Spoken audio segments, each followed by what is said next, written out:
ఈరోజు మేము మహిళా కమిషన్ చైర్మన్ అంటే డాక్టర్ శైలజ గారిని కలవటానికి వచ్చామండి. మాకు ఈ ఇది డిసెంబర్ 27 ఈరోజు మా పాప 18 సంవత్సరాలై 19వ సంవత్సరంలో పాప లేకపోవటం అండి.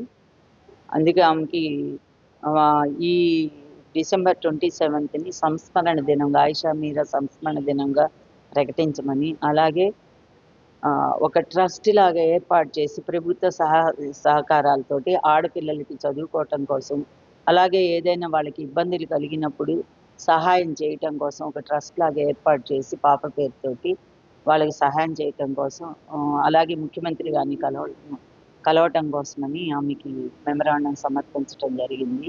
ఆమె మొత్తం మేము ఇచ్చినటువంటి మెమరాండం చూసుకున్నారు.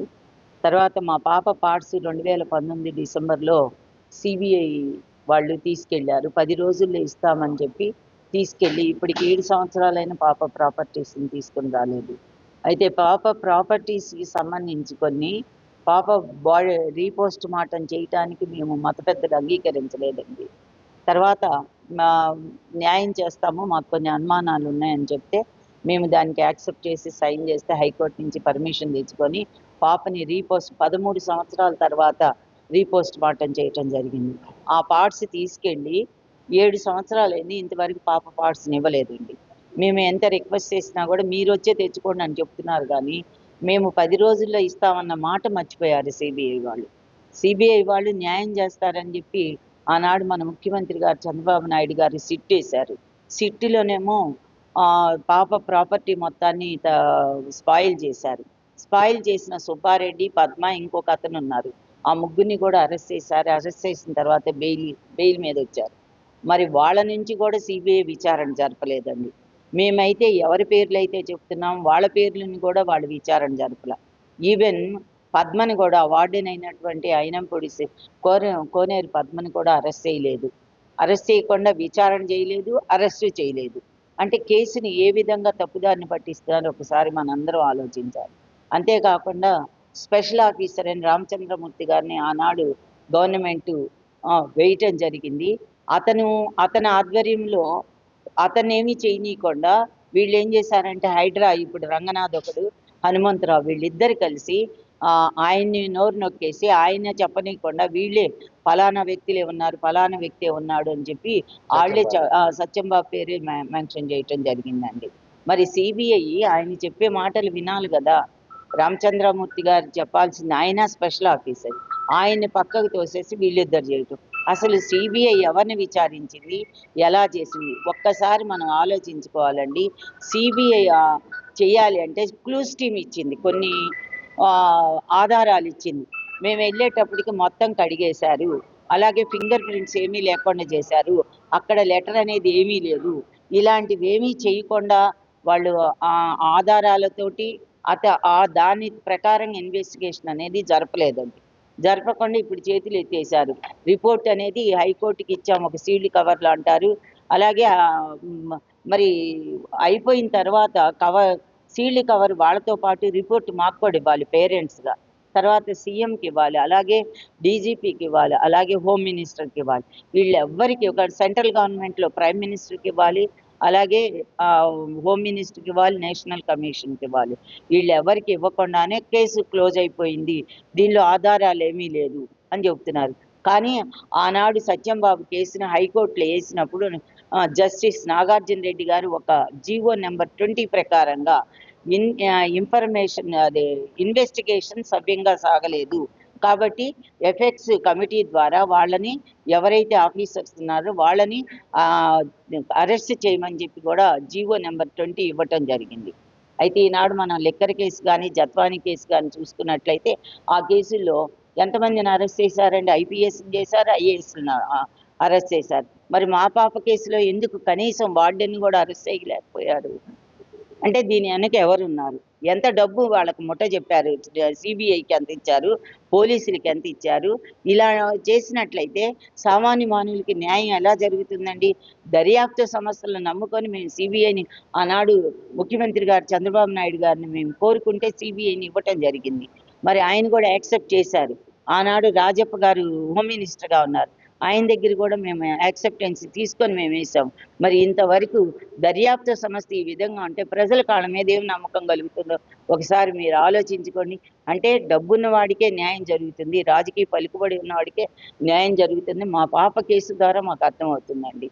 కాబట్టి మాకు న్యాయం జరగదని మేము ముందే అర్థమైపోయింది. ఎందుకంటే సిబిఐ ఎప్పుడైతే పార్ట్స్ తీసుకెళ్ళి 10 డేస్లో ఇస్తామని చెప్పి మేము వాళ్ళని క్వశ్చన్ చేస్తే వాళ్ళు కేసుని బైఫర్కేషన్ చేస్తామన్నారు. ఎవరికి ఇచ్చారు? మళ్ళీ వైజాగ్కే ట్రాన్స్ఫర్ చేశారు. వైజాగ్లో ఇప్పుడు ఒరిస్సా అతన్ని వేసి అసలు అతను ఏమి విచారణ జరపల. ఊరికే పోలీసులు ఏదైతే రాసిచ్చారో జడ్జి గారికి అదే విధంగా అవే కాపీలు పెట్టి కేసు క్లోజ్ అయిందని చెప్తున్నారండి. లేదా సత్యబాబుని చేసేవాళ్ళు. సత్యబాబుని చేయకూడదని హైకోర్టు తీర్పు ఇచ్చింది కాబట్టి దాని ప్రకారంగా వెళ్ళకూడదని చెప్పి కేసులో ఎవరు సాక్షులు లేరు. సాక్షులు ఎందుకు లేరండి? నేరం చేసిన వాళ్ళే సాక్షులు, సాక్షులే నేరస్తులు. నేరస్తుల దగ్గర ఎక్కడో అమెరికాలో వాళ్ళు ఉంటేనంటే వాళ్ళు వాట్సాప్ ద్వారా చేశారంట. ఎక్కడన్నా ఉందండి ఇది?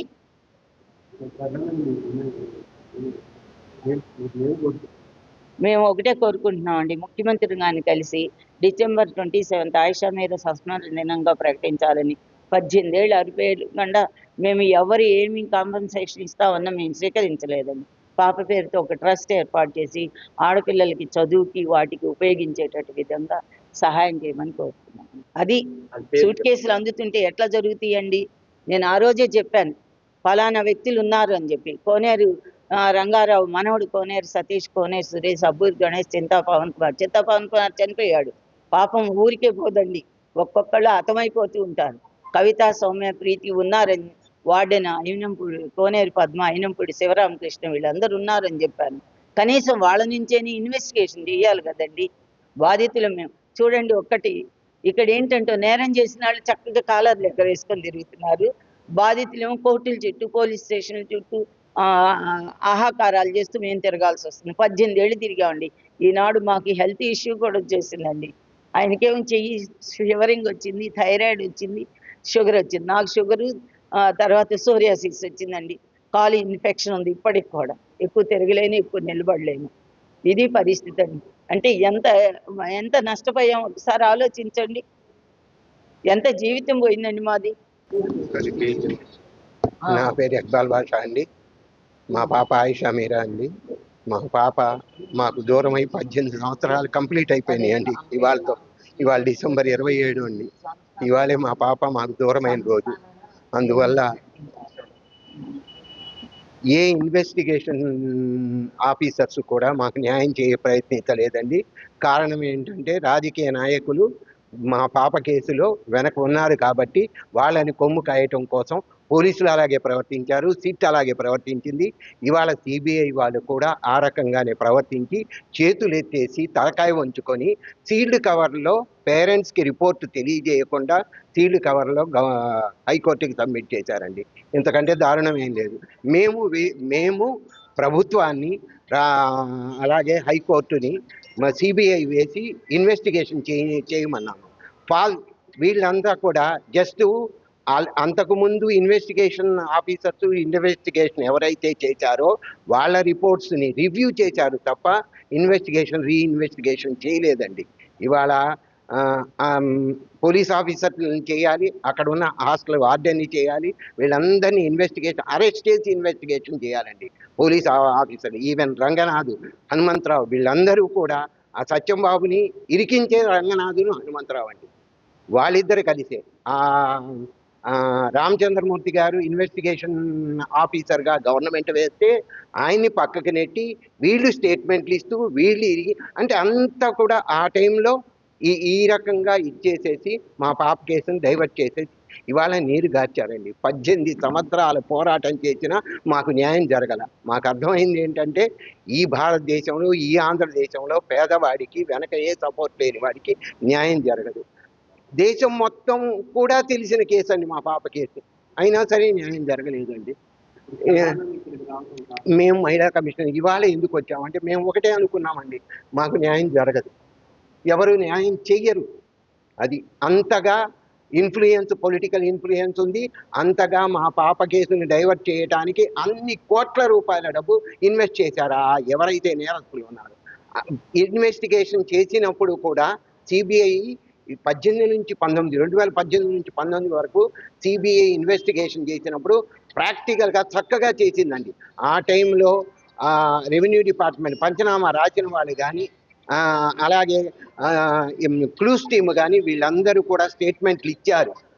భయపెట్టి రెవెన్యూ డిపార్ట్మెంట్లో వాళ్ళని భయపెట్టి డైవర్ట్ చేసి అక్కడ వాళ్ళు ఏం చెప్పారో దాన్ని పలికించడం, ఆ స్టేట్మెంట్ ఇవ్వడం కోసం ప్రయత్నింపజేసి అలా చేశారు.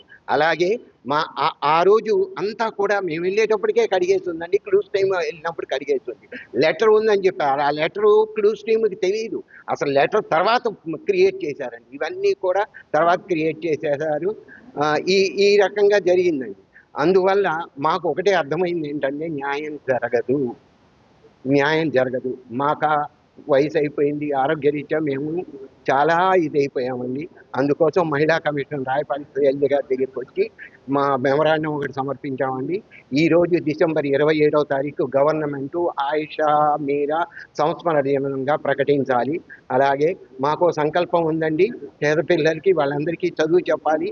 ఏ బిడ్డ ఏ ఆడపిల్లకైనా సరే ఏ ఇబ్బంది ఉన్నా ఆ ఇబ్బంది తీర్చడానికి మా తోడ్పాటును ఇవ్వగలగాలి. దానికోసం ఆర్థికంగా గవర్నమెంట్ మాకు తోడ్పాటునివ్వాలి, సహకరించాలని.